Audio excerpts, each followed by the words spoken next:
Banjir yang menerjang 2 kecamatan di Kabupaten Sintang, Kalimantan Barat hingga malam lain merendam ribuan. Masih terjadi di Kabupaten Sintang, Kalimantan Barat. Banjir yang terjadi hampir 3 pekan itu membuat aktivitas warga lumpuh.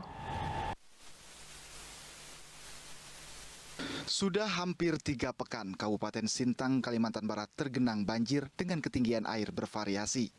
Sebab hampir seluruh wilayah permukiman warga terendam banjir sehingga akses transportasi di dalam kota lumpuh total yang mengakibatkan perekonomian terganggu. Ke Kalimantan Barat, banjir yang merendam wilayah Kabupaten Sintang, Kalimantan Barat semakin meluas dan sampai Minggu kemarin banjir sudah merendam sebanyak 12 kecamatan yang berada di wilayah Kabupaten Sintang.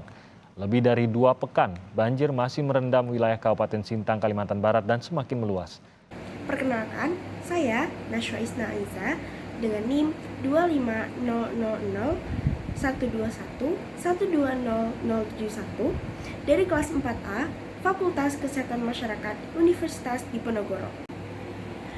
Pada kesempatan kali ini, saya akan membahas bagaimana mitigasi bencana pada saat banjir.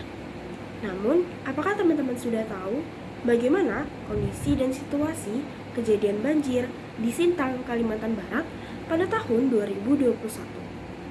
Pada akhir Oktober dan awal November 2021, hujan di Kalimantan Barat mencapai 294 mm per menit. Hujan sebesar itu menghasilkan debit air sungai 15.877,12 meter kubik per detik.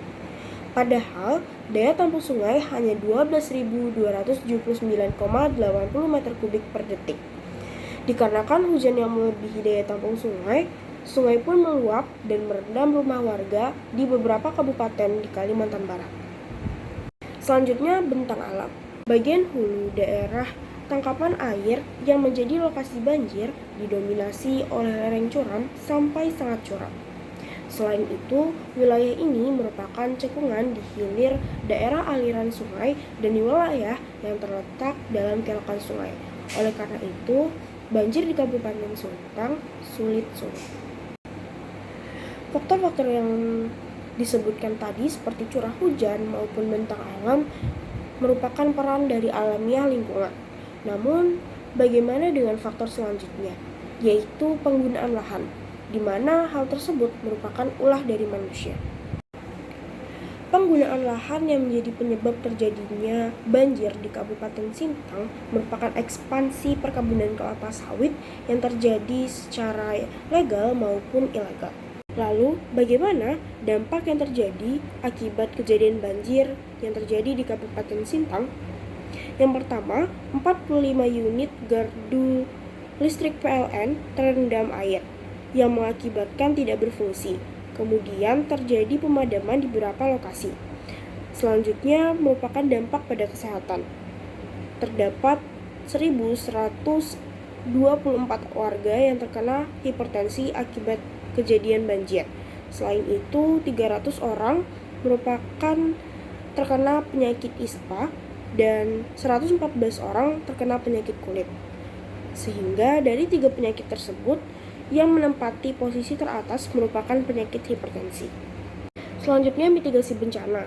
Mitigasi bencana terbagi menjadi 2, yaitu struktural dan non-struktural. Pertama, struktural, yaitu membangun tembok, pertahanan, dan tanggul. Selain itu, mengatur kecepatan aliran debit air dan membersihkan sungai, serta pembuatan sudetan. Kemudian untuk mitigasi non-struktural, yaitu pembentukan LSM, melakukan pelatihan dan penyuluhan, kemudian membentuk kelompok kerja atau pokja, mengevaluasi tempat rawan banjir, memperbaiki sarana dan prasarana, menganalisa data-data yang berkaitan dengan banjir, kemudian membuat mapping, menguji peralatan dan langkah selanjutnya, menyiapkan persediaan sandang, papan, dan pangan, membuat prosedur operasi standar bencana banjir, mengadakan simulasi evakuasi, dan yang terakhir mengadakan rapat. Mungkin itu saja dari saya. Terima kasih atas perhatiannya. Dan ingat, apapun bencananya, jangan panik dan berusaha untuk menyelamatkan diri. Terima kasih.